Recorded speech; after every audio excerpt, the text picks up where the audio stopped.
अस्सलामुअलैकुम and welcome to my channel. Kabuli pulao की episode 9 जो कि बड़ी धमाकेदार एपिसोड आई है, इसके रिव्यू के साथ मैं हाजिर हूँ।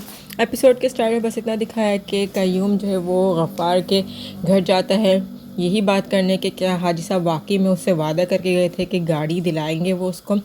गफ़ार कहता है कि जी हाँ, हाजी साहब ने मुझसे वादा किया था। उन्होंने कहा था कि जब मैं गाड़ी धो रहा था अपनी कि गाड़ी तेरी पुरानी हो गई है तो नई गाड़ी दिला देता हूँ और शम्मोसी नई गाड़ी में बैठकर तेरे पास आएगी। तो मैं क्यों झूठ बोलूँगा भाई, देख रहे नहीं बग़ैर औरत के घर कैसा हो जाता है। तो इस पर कय्यूम साहब कहते हैं कि हाँ वाकई मैं देख रहा हूँ, तुझे शुक्र है एहसास हुआ कि बग़ैर औरत के घर कैसा हो जाता है। तो उस पर गफ़ार कहता है कि बग़ैर बच्चों के भी घर कैसा रहता है, आप ये भी समझ सकते हो, आपके तो बच्चे हैंगे। तो कहीं मुझसे बोलता है कि भाई मुझे ये बात समझ नहीं आई कि हाजी साहब तुझसे वादा करके क्यों गए, क्योंकि वो तो यहाँ से झूठ बोल के गए हैं, वो अब यहाँ आने वाले नहीं हैं, तो वो झूठा वादा करके क्यों गए तुझसे। तो गफ़ार पे कहता है ये मुझे नहीं पता, लेकिन मुझे तो गाड़ी चाहिए। वो कहते हैं ना कि चढ़ता है तो दुनिया देखती है, कमर का फाल थोड़ी है। इतने में कयूम समझ जाता है गफ़ार क्या कहना चाह रहा है और फिर वो खामोशी से वहाँ चला जाता है। फिर गेस्ट हाउस का दिखाया जहाँ हाजी साहब और बाबीना रुके हुए हैं और वो दोनों लड़के जो उनको रूम रेंट पर देते हैं वो दोनों इन्हीं के बारे में बात करते हैं कि तुम्हें क्या लगता है कि इन दोनों की शादी हुई है। तो वो कहते हैं कि नहीं अंकल, अपने किसी और काम के लिए लेकर आए हैं, यानी कोड लैंग्वेज में ये बात कर रहे होते हैं। मैं बारबीना ज़मीन पर सो रही होती है और हाजी साहब बेड पर सो रहे होते हैं और बारबीना को नीचे कीड़े बहुत तंग कर रहे होते हैं। वो मार रही होती है कीड़ों को, कहीं अल्लाह इतना कीड़ा। हाजी साहब उसको कहते हैं बेड पर आके सो जा, मैं ज़मीन पर सो जाता हूँ, लेकिन बारबीना मना कर देती है। फिर हाजी साहब उसको बहुत इंसिस्ट करते हैं लेकिन वो नहीं सुनती और फिर हाजी साहब उसको कहते हैं कि ऐसा कर तू भी बेड पर ही सो जाए। तो बारबीना तब भी मना कर देती है, लेकिन हाजी साहब कहते हैं मैं गैर नहीं हूँ। तो बारबीना हाजी साहब की बात मान कर बेड पे लेट जाती है और हाजी साहब भी कहते हैं बहुत कीड़े हैं यहाँ पर। फिर बारबीना कहती है कि हाजी साहब आगे का आपने क्या सोचा है। तो हाजी साहब कहते हैं देखते हैं, मेरा एक बच्चा है जानने वाला, उसने सुना है बहुत अपना कारोबार किया हुआ है पिंडी में, तो मैं उससे आगे मिलूँगा, फिर देखते हैं क्या होगा, इंशाल्लाह कुछ ना कुछ हल निकल जाएगा। बारबीना कहती है इंशाल्लाह। ठीक है, काउंटर वाले लड़के वर्कर्स जो होते हैं वो दोनों वही फालतू बातें कर रहे होते हैं, यानी कि ये अच्छा माल है वो अच्छा माल है। और इतने में एक लड़के इनमें से एक लड़का कहता है कि मैं 105 वाली लड़की को देख कर आता हूँ, उधर से थोड़ा मिल लूँ। तो वो कहते तू नहीं समझेगा, मतलब 105 में बारबीना होती है। तो वो बारबीना के पास आने की कोशिश करता है। दैन वो दरवाज़ा खटखटाता है, हाजी साहब दरवाज़ा खोलते हैं। तो वो पूछते हैं खैरियत। वो कहते हैं हाँ जी आपसे मैं खैरियत ही पूछने आया था, सब खैरियत है। हाजी साहब कहते हैं हाँ सब खैरियत है, बस थोड़े कीड़े वीड़े बहुत हैं, इसमें स्प्रे करवा लिया करो। तो वो लड़का कहता है कि जी मैं इसी सिलसिले में आपके पास आया था कि आप दूसरे रूम में शिफ्ट हो जाएं। तो भाई साहब कहते हैं अब कि आप तो रात गुजर गई है। तो लड़का कहता है कि आधा आधा कर लेते हैं, आपको रेंट भी देना नहीं पड़ेगा और आप मेरी बात समझ नहीं रहे हैं, आप मुझे भी मौका दें। तो हाजी साहब समझ जाते हैं वो क्या कह रहा है। तो हाजी साहब को गुस्से में कह देते हैं कि वो मेरी बीवी है। वो कहता है कि हमें सब पता है कौन बीवी है और कौन लड़की को लाया है। इतने में हाजी साहब को गुस्सा आता है, उसको पकड़ के मारने की कोशिश करते हैं। वो भी लड़का 2-3 टिका देता है हाजी साहब। हाजी साहब थोड़ा सा बैठ जाते हैं, मतलब उनके लगती है तो वो उठ नहीं पाते। तो बारबीना को गुस्सा आता है, गुस्से में लैंप उठा के उस लड़के को मारती है और ऐसा मारती है तो उसको बातें सुनाती है, बस साथ जा यहाँ से। और हाई साहब से कहती है आप ठीक तो हैं। और इतने में वो लड़का अपने मैनेजर के पास जाता है और उनको झूठ बोलता है कि ये आदमी मेरे से बदतमीज़ी कर रहा था 4-5 घंटे रुक कर और फिर आधे पैसे दे रहा था और मुझे मारने की कोशिश की, इसने मेरा गिरेबान पकड़ लिया। जब मैंने बोला कि हम ऐसा नहीं करते, चाहे आप 1 घंटा रुको या पूरा दिन के लिए रुको, लेकिन हम पूरे दिन का चार्ज करते हैं, लेकिन मेरी सुन नहीं रहा था आदमी। तो बड़ा नमाज़ी है लेकिन है बड़ा घटिया इंसान। और वो सारी बातें झूठ लगा कर फिर कहता है कि आप उसको बुलाएं। तो उसके जो ऑनर होते हैं गेस्ट हाउस के, वो कहते हैं उस बुलाओ उस आदमी को। तो जब उसके आदमी को बुलाते हैं, यानी हाजी साहब को बुलाते हैं, तो वो अपने वर्कर्स को जाने को कहता है, यानी कि गेस्ट हाउस का ऑनर, और उनको बुलाता है। बारबीना भी हाजी साहब के साथ आने के लिए कह रही होती है, लेकिन हाजी साहब उसको मना कर देते हैं। और फिर गेस्ट हाउस का जो ऑनर होता है और हाजी साहब होता है, इनकी बात चीज़ शुरू हो जाती है। गेस्ट हाउस का ओनर यानी कि खान साहब कहते हैं हाजी साहब से कि इस गेस्ट हाउस के अंदर बहुत लोग आते हैं, यहाँ जो भी कुछ होता है दिखाई देता है लेकिन सुनाई नहीं देता। आपको इतनी पर्दे की नहीं करनी चाहिए थी और उन खातून को भी बुला लें, मिल के बात करते हैं, मुझसे कुछ छुपाने की ज़रूरत नहीं है। तो हाजी साहब कहते हैं पहले ही बहुत बेपर्दगी हो गई है, अब अगर आप मुझसे बात करें, चले मान लें थोड़ी देर के लिए कि वो मेरी मनगूँहा नहीं है, लेकिन आपके मैं उस वर्कर को ऐसी बात नहीं करनी चाहिए थी। तो मैं इस पे खान साहब बोलते हैं कि क्या बात की है उसने। तो वो कहते हैं कि कयास आया है कि कोई मर्द अगर किसी दूसरे मर्द से दरवाजे पे खड़ा होकर लड़ता है, वो इसीलिए लड़ता है कि उसके घर की इज़्ज़त के बारे में बात की जा रही होती है। आप कहते हैं कि मेरे गेस्ट हाउस में ऐसे ही लोग आते हैं जो यहाँ पर तो एक दूसरे को जानते हैं, लेकिन यहाँ से जाने के बाद एक दूसरे को नहीं जानते। लेकिन ऐसी क्या बात थी कि मेरे मैनेजर ने, मतलब मेरे वर्कर ने आपकी ही बीवी से डिमांड की ये सब काम करने की। तो आप कहते हैं कि ये तो आप अपने मैनेजर से ही पता करें कि उसने ऐसा क्या देखा। बेपर्दा तो पहले ही वो हो गई है और अभी आप उसको वैसे भी देख सकते हैं, कैमरा है आपके पास। तो उस पर ख़ान साहब कहते हैं कि मेरा मैनेजर नहीं मानेगा। तो वो कहते हैं कि हाजी साहब कहते हैं कि ये तो आप अच्छी तरह से जानते हैं। खान साहब कहते हैं कि हाजी साहब, अगर आप इतने ही अच्छे इंसान हैं तो आपको अपनी बीवी को यहाँ लेके नहीं आना चाहिए था। किसने भेजा आप लोग को यहाँ पर? तो हाजी साहब कहते हैं मेरे हालात ने, मेरी मजबूरी ने। हाजी साहब बहुत अच्छे तरीके से मैनेजर साहब से, खान साहब से बात करते हैं।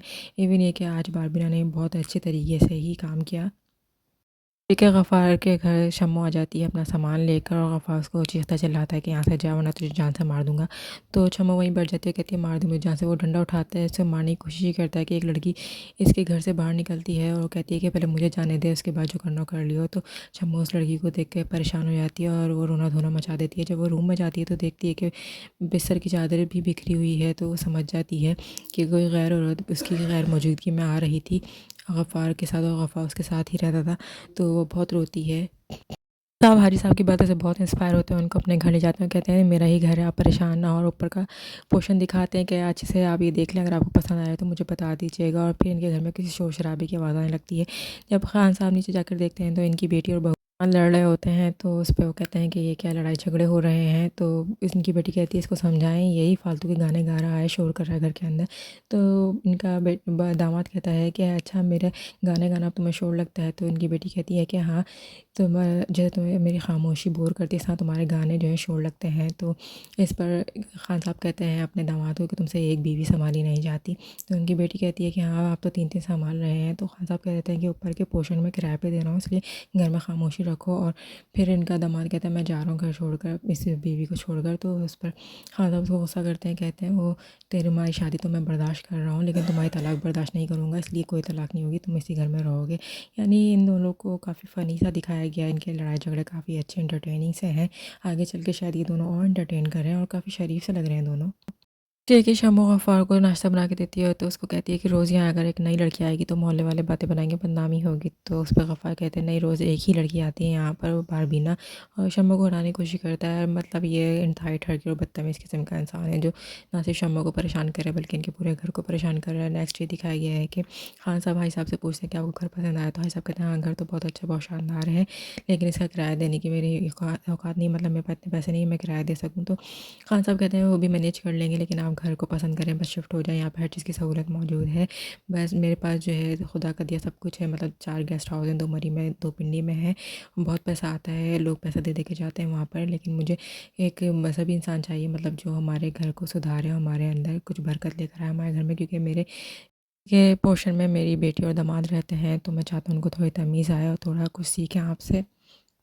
कहते हैं कि आपकी बीवी के पास तो शनाख्ती कार्ड भी नहीं है, इधर-उधर भटकने से बेहतर है कि आप यहीं पर रुक जाएँ। तो हाजी साहब कहते हैं लेकिन वो बनेगा कैसे? तो खान साहब कहते हैं कि बन जाएगा, थोड़ा-सा आपको दोबारा निकाह करना पड़ेगा, यानी कोर्ट में जाके दोबारा निकाह करना पड़ेगा। तो इनका शनाख्ती कार्ड आसानी से बन जाएगा, मैं इंतज़ाम कर दूँगा, बंदोबस्त कर दूँगा। नेक्स्ट ये कि गफ़्फ़ार को दिखाया है कि वो कय्यूम के पास जाता है गुस्से में और कहता है कि मैंने तो गाड़ी का वादा किया था, तुमने टैक्सी में बिठा के भेज दिया, टैक्सी का किराया भी मुझे अपनी जेब से देना पड़ा। तो कय्यूम पूछता है क्या मतलब कि क्षमा तुम्हारे पास है? तो वो कहता है कि वाह वाह वाह, जो वादा किया था उस पे बात करो। तो फिर नेक्स्ट ये दिखाया गया है कि शमीम भाभी से पूछती हैं कि हाजी साहब की कोई ख़बर आई, कोई फ़ोन किया उन्होंने अभी तक? तो ज़ुबैदा कहती नहीं, कोई फ़ोन ना ख़बर, पता नहीं क्यों वो चले गए, मुझे तो लगता है किसी की नज़र लग गई। ज़रा सी उनकी ज़िंदगी में खुशियाँ क्या आई, सारे दोस्त रिश्तेदार सब जने लग गए थे उनसे।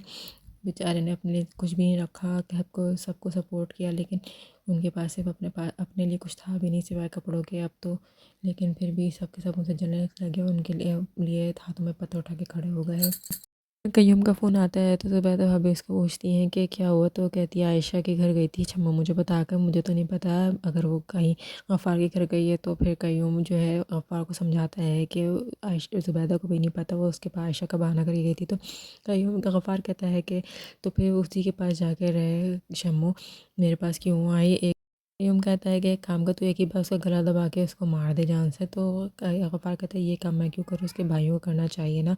तो पहले तो मुझे एक था कि हाँ गड्डी आएगी तो छम्मो आ जाएगी, लेकिन अभी वो बगैर बताए आ गई है। तो अब तुम्हारे पास ज़्यादा टाइम नहीं है। तो कय्यूम कहता है कि भाई मुझ पे अपनी बेटी की शादी का भी अभी कर्जा चढ़ा हुआ, मार्केट के हालात भी तुझे पता है। तो फारिक नहीं सुनता कि कहता है कि पहले तुम्हारे पास ओपन टाइम था कि गाड़ी आएगी तो छम्मू घर पे आ जाएगी मेरे, लेकिन अब तुम्हारे पास फिक्स टाइम है, 1 हफ्ते के अंदर पन्नी पैक गाड़ी दो मुझे और मैं छम्मू, वरना अब छम्मू को जो है कागजात के साथ अपने घर ले जाओ। मतलब छम्मू को डाइवोर्स देने की बात कर रहा होता है। भी जोड़ता है लेकिन बेसूर साबित होता है। इतने में नेक्स्ट दिखाया गया है कि हाजी साहब बारबीना को लेकर कोर्ट जाते हैं क्योंकि उन्हें कोर्ट मैरिज करनी होती है।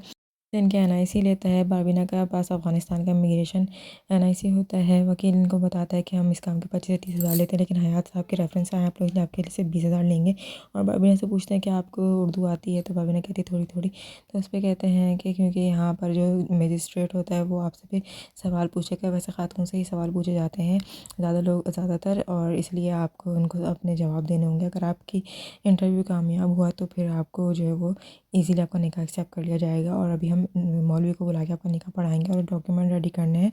हम वो डॉक्यूमेंट रेडी करते हैं, डॉक्यूमेंट रेडी हो जाते हैं, मौलवी साहब आते हैं, निकाह पढ़ा देते हैं। फिर मजिस्ट्रेट के पास ही दोनों दस्तखत करने जाते हैं निकाहनामे के ऊपर, ऑफिशियल मैरिज को सेट करने के लिए जाते हैं। तो मजिस्ट्रेट को शक होता है कि शायद लड़की को ये भगा के लाया या ख़रीद के लाया, तो इसलिए मजिस्ट्रेट हाजी साहब को कहते हैं आप रूम से बाहर जाएंगे, मुझे इन साहिबा से कुछ बात करनी है।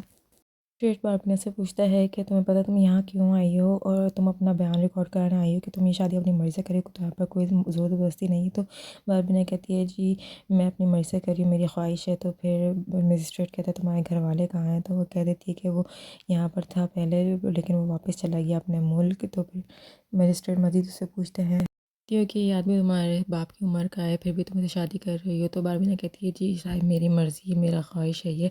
तो इसको मजिस्ट्रेट समझाते हैं कि देखो अगर तुम किसी ज़ोर ज़बरदस्ती में आके ये शादी कर रही हो तो हमें बता दो, ताकि हम तुम्हारा ये निकाह भी कैंसिल करा सकते हैं, तुम्हें इससे आज़ाद भी करा सकते हैं और इस आदमी को हम जेल भी करा सकते हैं।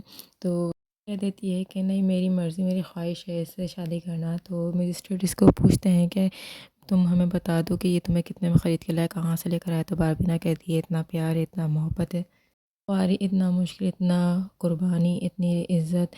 तो मतलब हाथ के इशारों से बारबीना बता रही होती है, तो जिसमें मजिस्ट्रेट मुस्कुराने लग जाते हैं। करने का इस तरह एक्सेप्ट हो जाता है और ऑफिशियल डॉक्यूमेंट रेडी हो जाते हैं। आजिज़ा बारबीना को घर लेके जाते हैं, बिठाते हैं, उसको कहते हैं कि मैं तेरे लिए एक तोहफ़ा लेकर आई हूँ, इससे ज़्यादा कीमती नहीं ले सका, लेकिन हकीकत तो ये है कि इससे ज़्यादा कीमती कुछ मुझे मिलता भी नहीं तेरे लिए। हर बारबीना को रिंग का एक पैकेट पकड़ाते हैं, तो जिस पर बारबीना कहती है इसकी क्या ज़रूरत थी। तो हाई साहब कहते हैं इसकी ज़रूरत थी, बल्कि इससे भी महंगा मुझे गिफ्ट लेके आना चाहिए था पर हालात नहीं थे ऐसे। तो बारबीना कहती है कि तू बहुत अच्छा है हाजी साहब, तू बहुत प्यारा इंसान है। तो इस पर हाजी साहब कहने लगते हैं कि हाँ बारान का ज़िक्र छेड़ रहे होते हैं कि बारबीना चुप कराई थी, कहती है आज कोई नहीं बस हाजी साहब। तो फिर बारबीना हाजी साहब को कहती है कि तू लेकर आए तो ख़ुद अपने हाथ से पहना, और फिर हाजी साहब बारबीना को अंगूठी पहना देते हैं और काफ़ी रिस्पेक्टफुल और बहुत ही सिंपल सा रोमांटिक सीन दिखाया गया है यहाँ पर, समझने वाले समझ सकते हैं।